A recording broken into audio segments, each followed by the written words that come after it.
반도체라든가 지금 뭐 자동차라든가 이런 네. 데에다가 지금 세제 혜택을 엄청나게 줬잖아요. 네. 이걸 충분히 이해는 됩니다. 다만 똑같이 재정 지출이 들어가는데 그렇게 세제 혜택을 주게 되면 그것은 총수요 진작 효과는 없다. 우리 대기업을 지원하는 거를 뭐 10조 원을 지원하는 대신에 네. 그 10조 원을 그냥 일반인들에게 소비자들에게 지원을 했다면 네. 이것은 소비가 될 거지만 네.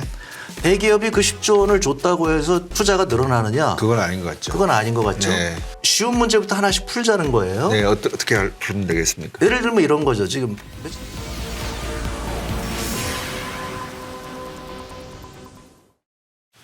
방금 말씀 주신 내용들이 착근이 되어야지만 예를 들어서 미네르바 대학이나 올린 대학처럼 교육 시스템도 교수가 가르치는 게 아니라 학생 스스로가 기술을 개발하다가 막히는 부분이 있으면 삼성전자 반도체 부분에 공장장이 와서 옆에서 듣고 있다가 이건 이렇게 해결할 수가 있을 것 같아라고 하는 실질적인 하나의 교육 프로그램이 또 생겨나게 되는 거고, 그렇게 되면 결국 중소기업이 벤처로서 성공하면서 하나의 연구기관으로서 공동연구단체가 만들어지면 거기서 또 새로운 기술이 나오고 정부가 투자를 해서 그 나온 투자물의 지적재산권과 국제적인 특허권이 몇 개가 등재됐는가가 평가가 되어서 공무원들의 업적 평가가 이루어져야 되고, 모든 게 유기적으로 맞아떨어져야 된다는 말씀인 것 같습니다. 장관님 보시기에 그러면 우리나라에 지금 현재 이렇게 예산을 투입을 하고 그다음에 시장이 돌아가는 행태가 저는 모르겠습니다. 이런 표현으로 시청자 여러분들도 심기를 건드릴지는 모르겠는데 어떤 면에서 보면 폰지 경제 같아요. 그러니까 그래서 밑장 빼서 윗장 공고, 그냥 그때 정부가 바뀔 때마다 면피하는, 우수한 공무원들이 기업들과 만나서 오피니언을 개발하고 R&D를 만들고 미래를 지향하는 거를 국민들에게 설득하고 하는 이야기가 아니라 그냥 나는 조용히 공무원으로서 역할만 하면 돼. 공무원의 역할이라고 하는 것은 예산 받아와서 주면 되는 거야.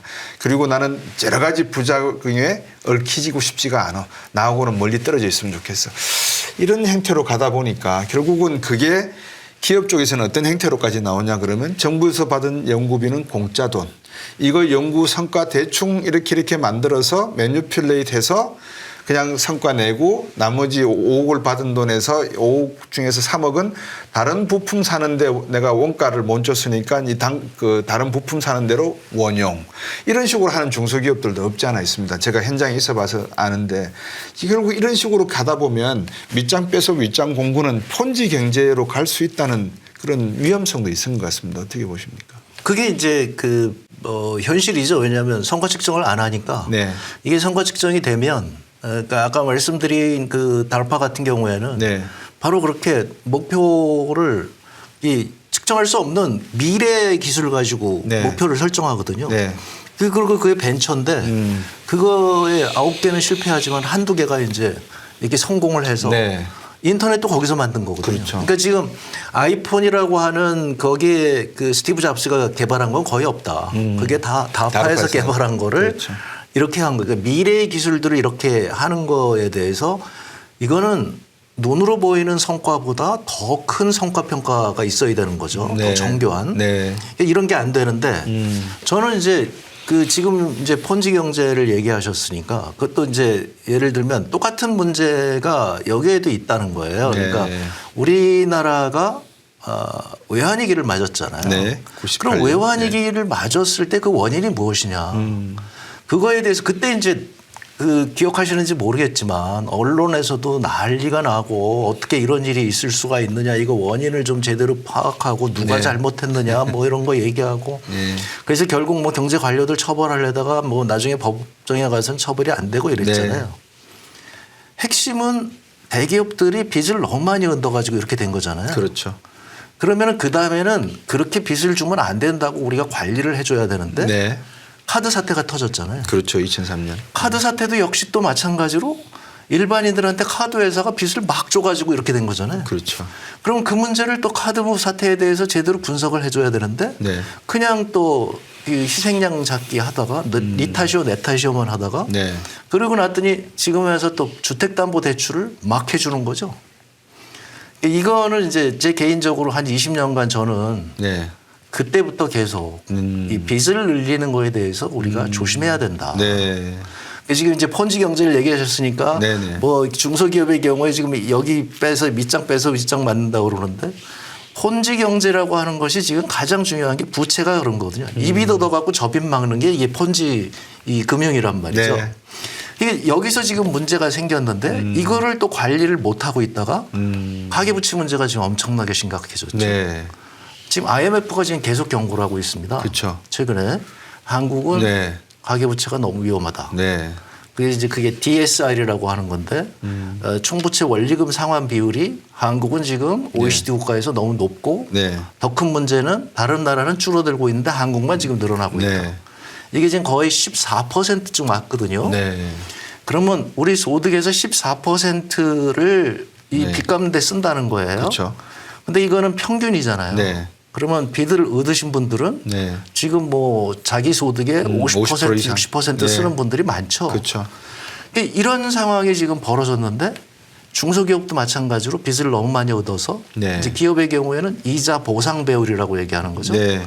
빚을 얻어가지고 이자도 제대로 못 갚는 기업이 지금 절반이 넘거든요. 네. 근데 국가 전체가 지금 빚에서 허덕이고 있는 거죠. 그러니까 이렇게 빚에서 허덕이면 어떤 문제가 생기냐면 소비가 늘어날 수가 없는 거죠. 그렇죠.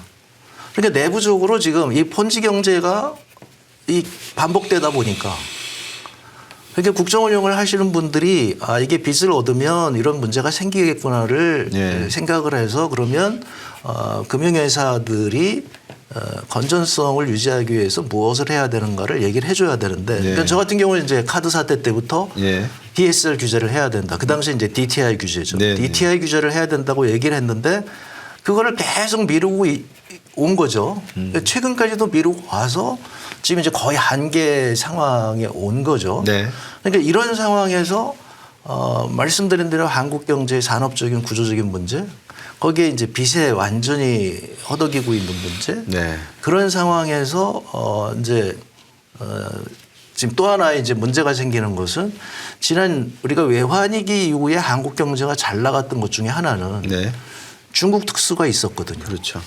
저 어마어마한 인구를 가진 저 경제가 네. 굉장히 빠르게 성장을 하다 보니까 네. 중간중간에 필요한 게 생기고 거기에 이제 한국이 옆에서 이제 쫙 맞으니까 네. 우리가 특수를 맞았는데 네. 이제는 특수가 아니라 중국이 기술이 발전해서 역전이 돼버리죠. 역전이 돼버려서 우리를 이제 경쟁 상대가 돼버렸단 말이죠. 그러니까 이게 그 말씀드린 대로 우리가 중국 특수에 어떻게 보면 이렇게 좀 눈이 가려져 있었던 거죠. 네. 내부의 구조적인 문제에 대해서 네. 인식을 못 하다가 그게 싹 걷어져 버리니까 갑자기 이제 여기저기서 문제가 생기는데 네. 이게 어제 오늘의 얘기는 아니고 네. 벌써 한 20, 30년간 지금 계속 되어 온 얘기고 문제의 핵심은 똑같은 실수를 반복하고 있다. 네. 그러니까 거기에 이제 더해진 게 이거죠. 미국의 금리를 빠르게 오르고 있잖아요. 네. 제가 너무 안타까운 게 한국이 IMF 위기를 맞은 것도 미국의 금리 인상 때문에 그렇거든요. 네. 미국의 금리 인상이 94년도부터 하면서 네. 멕시코가 넘어갔고 그렇죠. 96년도 와서 동남아가 흔들렸고 그러다가 네. 이제 견디다 97년도 여름에 와가지고 인도네시아 태국이 넘어가다가 네. 갑자기 쳐다보니까 한국도 위험하다 그러니까 이제 이게 동아시아 위기가 돼버린 거죠. 네. 이게 미국의 금리를 올릴 때면 저런 문제가 생기는구나. 그러면 다음번에 미국이 금리를 낮췄어도 미국은 언제든지 금리를 올릴 수가 있겠구나. 이게 그렇죠. 미국이 금리를 올리면서 닷컴 버블이 깨진 거고 그렇죠. 미국의 금리를 올리면서 2008년도 금융위기가 생긴 거고 네. 이게 전부 미국의 금리를 올리고 정점 최고 금리를 가고 나서 6개월에서 1년 뒤에 사고가 터진 거거든요. 네. 지금 미국이 이번에는 그 어느 때보다도 빠르게 지금 금리를 올렸어요. 네. 너무 안타까운 것은 이거를 예상을 했었어야 되는 거죠. 저는 이거는 한국은행의 아주 결정적인 실책이라고 봅니다. 네. 그러니까 시간을 끄는 거는 저는 뭐 동의합니다. 정부에 계신 분들이 지금 잘못 건드렸다는 사고 나니까 시간은 끌게 되는데 네. 대신에 성장 쪽에서 뭔가 나와줘야 되는데 네. 이게 없으면 그러면 이제 장기적으로 굉장히 힘든 국면이 될 거다. 방금 이제 말씀을 주셨으니까 이제 결국 경제학자들이 이런 말씀을 드리면은 대안이 뭔데요? 이렇게 이제 물어보십니다. 저는 방금 장관님께서 C, 그러니까 소비, investment I, G, government expenditure, 그다음에 X-M, 순수출 이 네 가지 소득, 뭐 생산, 수요 어느 측면에서 봤을 때 가장 지금 가용할 수 있는 자원이 저는 G라고 보여지거든요. 한 면에서 인플레이션이 오히려 빚을 해결할 수 있는 대안이 될 수도 있다는 말씀에 듣고 보니까 현대 화폐 경제 이론에서 MMT 이론에서 나오는 말 돈을 마음대로 풀면 결국 이것도 하나의 인플레이션을 해결하고 또 빚 문제도 해결할 수 있는 수단이 돼. 이거 너무 불안하게 생각하지 마. 이런 이론도 나왔지 않습니까? 근데 그거는 유로화라든지 미국 달러라든지 엔화 같이 기축성이 있는 통화는 모르겠는데 시늉리지 효과가 한국 원화 통화가 과연 그런 기축 통화의 지위를 갖고 있을까의 문제. 그다음에 그렇다 그러면 결국은 재정으로 돈을 풀어서 국민이 스스로 빚을 지게 할 게 아니라 정부가 빚을 져서 하는 방법이 있을 것 같아요. 지금 국회에서도 기재위라든지 정무위에서 이 재정 문제를 가지고 논의하는 분들이 안 계신 것 같아요. 국회의원분들 중에서도. 제가 볼 때는 앞으로 우리나라가 문제가 발생하기 전에 이 재정 지출을 확대를 해서 그러니까 뭐 30조, 50조 이렇게 쓰는 게 아니고요.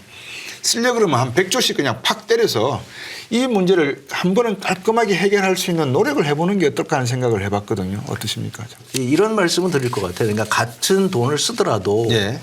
예를 들어서 현 정부에서 이제 전략 사업이라고 그래가지고 반도체라든가 지금 뭐 자동차라든가 이런 네. 데에다가 지금 세제 혜택을 엄청나게 줬잖아요. 네.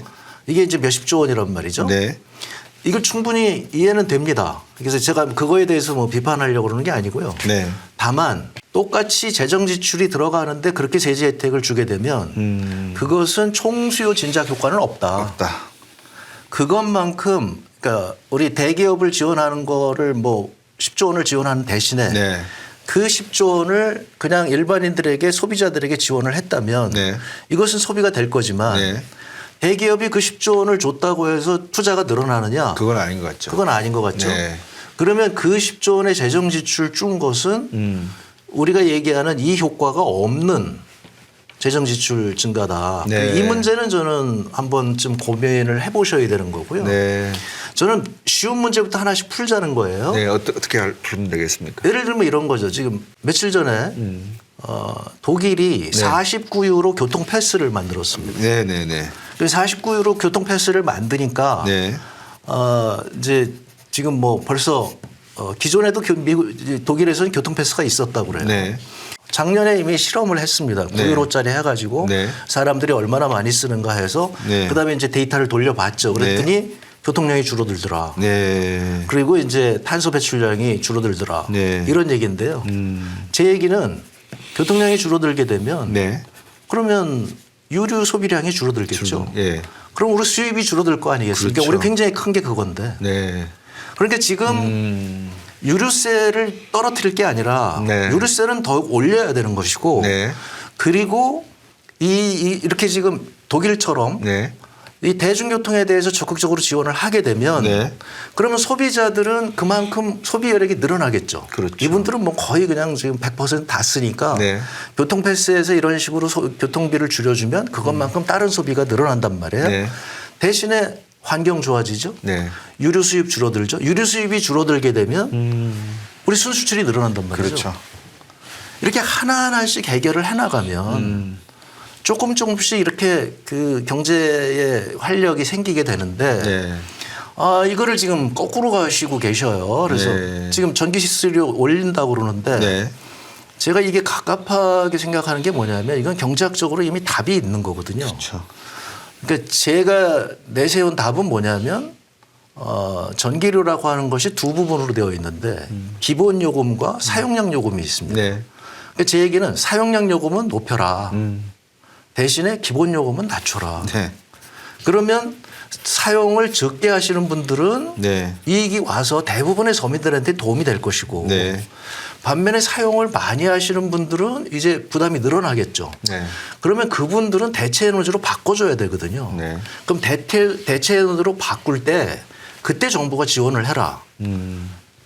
그게 투자가 늘어나는 거거든요. 네네. 그러면 정책을 이렇게 하면 소비자들의 입장에서는 소비의 여력이 생기는 꼭 거고. 먹고 알 먹고 하는 거죠. 뭐. 그러니까요. 예. 이렇게 지금 전체적인 그림을 보고 우리나라가 소비, 투자, 정부 지출, 그다음에 이 순수출 이거를 어떻게 늘릴 것인가. 단기적으로. 네. 장기적으로는 이제 장기 성장률을 어떻게 늘릴 것인가가 이제 아까 우리 처음에 네. 얘기한 것들이고요. 네. 그럼 이런 것들에 대해서 하나하나씩 점검을 해 나가야 되는 거거든요. 네. 이런 쉬운 해법이 있는데 이게 이제 아까 말씀드린 대로 하나하나의 문제에 대해서 공론화가 되어서 네. 이런저런 얘기를 해줘야 되는데 네. 지금은 이제 우리가 서로 내 탓이오 얘기하기에 지금 너무 바빠서 네. 이런 얘기는 지금 못 하고 있는 거죠. 정부는 5년마다 바뀐다고 치지만 국가 공무원, 다시 말해서 국민의 행복한 삶을 누려야 될 그 권리를 보장해주고 하나의 공공재를 케어를 해서 국민의 삶을 윤택하게 할 공무원들의 입장에서는 조금 더 한번 고민해 봐야 될 그런 지금 말씀을 주신 것 같아요. 이런 내용들이 나와서 오피니언 싱크탱크들이 발표를 하든지 그런 유기적인 하나의 정책이 만들어지는 모습이 민주사회가 아닐까 싶은데 우리나라에서 말하는 민주는 조금 다른 의미의 이념적인 민주가 많이 섞여 있는 것 같기도 합니다. 어쨌거나 장관님 말씀을 듣고 보니까 한 가지 고민이 되는 게 또 한 가지가 있습니다. 그게 뭐냐면 어떤 조직이든지 리더가 존재하지 않습니까? 그러면 과거에 대기업 그러면 정경련, 중소중견기업 그러면 대한상공회의소. 이번에 대통령께서 국빈 방문하러 가셨을 때 무려 122개 기업들이 이 기업 회장들이 가셨다고 그러고 그다음에 한 60% 이상이 정확한 숫자는 모르겠습니다만 중견 중소기업 회장님 따라가셨다고 하는데 전기자동차, 로봇, 우주항공, 바이오, 그다음에 반도체 이 모든 4차 산업을 이끌어갈 미래 산업에 있어서 중소중견기업의 기술력이 뒷받침되지 않고서는 어렵다라고 하는 거는 뭐 그건 국민학생도 알 것 같습니다. 그러면 장관님께서 보시기에 이 정부가 아까도 뭐 산업 구조 계획 말씀을 주셨지만 적어도 이것만큼은 좀 관심 있게 봤으면 좋겠다. 저는 개인적으로는 자금 지원이 제일 중요하다고 생각을 하는 뭐 사람입니다. 예를 들면 말만 많이 하면 뭐하냐. 돈을 줘서 뭐 뭐든지 하게끔 만들어줘야 되지 않느냐라고 생각하는 사람입니다만 장관님께서는 어떤 점이 대한민국 구조계획에 있어서 미래에는 대기업 중심에서 중소중견기업으로 가야 된다라고 할 수 있는 그 트리거가 뭐라고 한번 말씀 주실 수 있겠습니까? 저는 이제 그게 저는 돈은 충분히 있다는 거예요. 아, 돈은 있다. 네. 그래서 돈은 뭐 지금 엄청나게 쓰고 있는데요. 네. 저는 굉장히 쉽다고 생각을 해요. 뭐냐면 책임자를 하나 임명하면 됩니다. 네. 그러니까 로봇 책임자를 임명을 하고 네. 그분한테 전권을 주는 거예요. 근데 지금의 문제는 뭐냐면 제가 이제 우리 정부 때도 네. 그렇게 했는데 그 사실 그거 제가 제안한 거거든요. 4차 산업혁명위원회를 만들자. 네.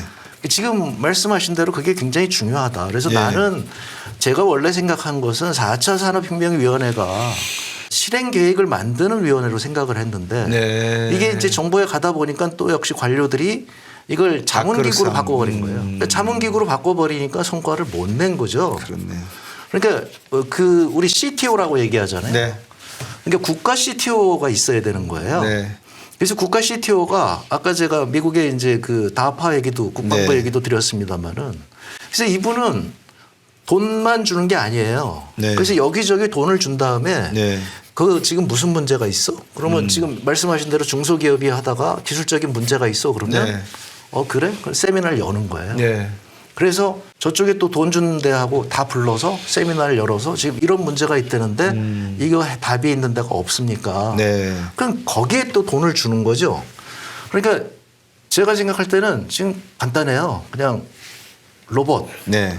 그럼 국가 로봇 책임자를 하나 임명한 다음에 이분이 대통령한테 직보를 하면 돼요.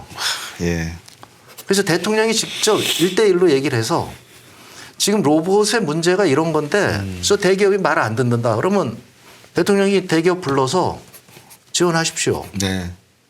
이게 지금 필요한 거죠. 우리는 실행력이 지금 한데요. 이 경험이 제가 그냥 말씀드리는 게 아니라요. 미국이 2차 세계대전 때 네. NDRC라고 있습니다. 네. 내셔널 디펜스 리서치 커미티라고 그래가지고요. 네. 국가방위 연구위원회라는 거를 만들었는데 이게 바로 MIT 대학의 공과대학 학장을 하시던 분이 네. 매니바 부시라고 하는 분이 저 정치인들이 과학기술을 너무 모르는 거예요. 히틀러가 저기서 지금 핵무기 만들고 있다고 그러고 네. 로켓 만들고 있다고 그러는데 네. 그때 이제 그 대통령이 루즈벨트 대통령이잖아요. 이분은 사회개혁한다고 그러고 누딜을 한다고 그러면 그러니 네. 너무 답답해서 이 대통령을 만나서談판을 합니다. 그런데 대통령이 루즈벨트 대통령이 또 이렇게 개방성이 있어서 15분 만에 사인을 했다고 하는 거죠. 네. 여기 과학자들이 자유롭게 연구할 수 있는 위원회를 만들고 네. 예산을 전폭 지원해라. 네. 여기서 레이더를 만든 거고요. 예. 이게 맨하탄 프로젝트를 한 거예요. 네. 바로 이렇게 문제가 있으면 그러니까 이분들이 이제 과학자들이 모였으니까 네. 전국의 최고의 과학자들이 여기 모인 거죠. 네. 이게 만약에 국방부에서 이런 일을 한다 그러면 안 됐겠죠. 네. 근데 모인 다음에 그다음에 이제 그 현장에서 전투하는 거는 군인들이니까 네. 군인들하고 계속 소통을 하는 거죠. 예. 이런 거 필요하지 않느냐. 재밌는 일화가 많아요. 그래서 군인들이 지금 탱크 만들기 돈도 없는데 무슨 과학기술 연구를 한다 그러냐. 네. 그거는 다음 전쟁 때 쓰고 네. 지금은 그런 데 쓰지 말고 우리 탱크 만드는데 돈 주세요 이랬는데 나중에 이제 전쟁을 하다 보니까 레이더를 여기서 만들어서 엄청난 결과들이 나오게 되는 그렇죠. 거죠. 그러니까 이제 독일의 잠수함이 그 전까지는 잠수함한테 그냥 속수무책으로 당하다가 네. 이제 하늘에서 쏘나를 비행기에서 쏴서. 레이더로 딱 잠수함이 보이는 그 순간에 이게 이제 43년도 5월 이전과 이후가 달라지는데 네. 그때 그 과학기술이 이만큼 중요하다는 거죠. 이게 이제 미국의 힘이 됐다는 거죠. 그래서 네. 이게 제가 얘기하는 개방의 혁신입니다. 네. 그러니까 지금도 이렇게 책임을 지는 사람이 네. 저는 지금 얘기하신 인공지능, 그러니까 인공지능 책임자 정하고 로봇 책임자 정하고 반도체도 제가 안 돼. 반도체 책임자 정하고 네. 그래서 민간하고 그럼 뭐 그 기업들 가장 앞서 나가는 기업이 있으니까요. 네. 그 기업들 불러서 의견 들어보면 네. 되거든요. 네. 그러니까 지금은 제가 이제 갑갑하게 생각하는 건 학자분들은 돈 많이 달라고 그러고 네. 그리고 이제 서로 이제 그 돈만 받고 그리고 성과는 아무도 점검을 안 하는 거죠. 네. 근데 이렇게 되면 이제 명확하게 되는 거죠. 그래서 당신이 이거에 대해 성과를 어떻게 내느냐. 그러니까 이게 이제 제가 그런 얘기를 많이 드리는데 구글 같은 경우도 이제 그 이런 대표적인 케이스거든요. 네. 클라이너 퍼킨스라고 하는데 존 도어라고 하는 그 분이 있는데 이분이 네. 이제 구글에다가 초기에 네. 12% 지분 투자를 한 거예요. 네. 근데 지분 투자를 하고 나서 이게 대학원생 둘이 하는 게 너무 못 믿어오니까 돈만 투자한 게 아니라 가서 경영은 이렇게 해야 된다고 얘기를 한 게 뭐 잘 아시겠지만 OKR이라고 하는 거죠. 네. 목표를 설정하고 네. 그다음에 3개월마다 키 리절트들을 네. 그거를 점검을 해나가는 네. 이런 시스템을 하는 게 어떻겠느냐. 네. 그랬더니 이제 구글은 자유로운 조직이고 네. 창의로운 조직이라서 그런 이제 우리처럼 상명하복 이런 게 없단 말이죠. 네. 그러니까 조직이 어떻게 보면 엉망으로 돌아가는데 그거 참 좋은 것 같습니다 해서 이걸 구글이 받아서 지금 구글이 저렇게 된 데에 굉장히 큰 성과를 냈다는 거거든요. 네. 마찬가지로 이게 지금 우리나라가 안 된다는 거예요. 그러니까 목표를 네. 정해서 이거 하는 거는 굉장히 잘해요. 우리 공무원들이 너무 우수해요. 네. 이렇게 대표적인 게 이제 코로나 대응이죠. 네. 이건 목표가 뚜렷하잖아요. 네. 그러니까 온 정부가 딱 달려들어서 대통령서부터 이거 큰일 났으니까 우리 성과를 누가 책임질 거냐. 그러니까 이제 거의 당시에 이제 본부장이 딱 책임을 지고 네. 그리고 계속적으로 보고하고 네. 그리고 성과 측정을 해나가는 거죠. 네. 거기는 성과 측정이 너무 이제 명확하잖아요. 그렇죠. 이런 경우는 우리나라가 너무 잘한다는 거예요. 네. 그러니까 저는 지금도 이런 과학기술에 있어서 책임자를 임명하고 그리고 그 책임자가 책임을 지고 이거를 하면 이게 바로 한국이 예전에 성공한 방식이고 그러니까 예전에는 상공부의 한 과장이면 이 전체를 다 산업을 전부 주무르는 거잖아요. 그렇죠. 그러면 그때 뭐 대기업이라고 그러지만 그거 도와주세요 그러면 돕는 거잖아요. 네. 또 대기업이 정부한테 와서 우리 이런 애로가 있습니다. 그러면 정부가 지원을 해결해 하는 주고. 거고 예. 돈이 필요해요. 그러면 이제 상공부에서 기재부에 얘기해 갖고 거기서 돈 지원하고 네. 이게 지금 우리나라가 마비가 됐다는 게 제 판단이죠. 그러시군요. 핵심은 그거죠. 거기에 오픈 커뮤니티가 중요한 거죠. 네. 그러니까 최고 의사결정자한테 네. 다양한 의견이 전달될 수 있어야 되는 거죠. 그러니까 나사의 경우에도 그게 미국에서 NDRC의 경험에서 온 거거든요. 그렇죠. 그래서 NDRC에서 처음에 이제 베니버 부시가 대통령하고 사인할 때 대통령한테 네. 집보하게 돼 있었거든요. 네, 네. 근데 그게 너무 성과를 내니까 네. 그 다음에 이제 나사를 만들고 아까 말씀드린 다하파라든가 미국의 그런 이제 NSF라든가 이런 네. 그 과학기술연구재단 이런 거 만들 때 네. 이제 그런 시스템이 된 거죠. 그렇죠. 오바마 정부 때 국가 CTO를 임명했어요. 네.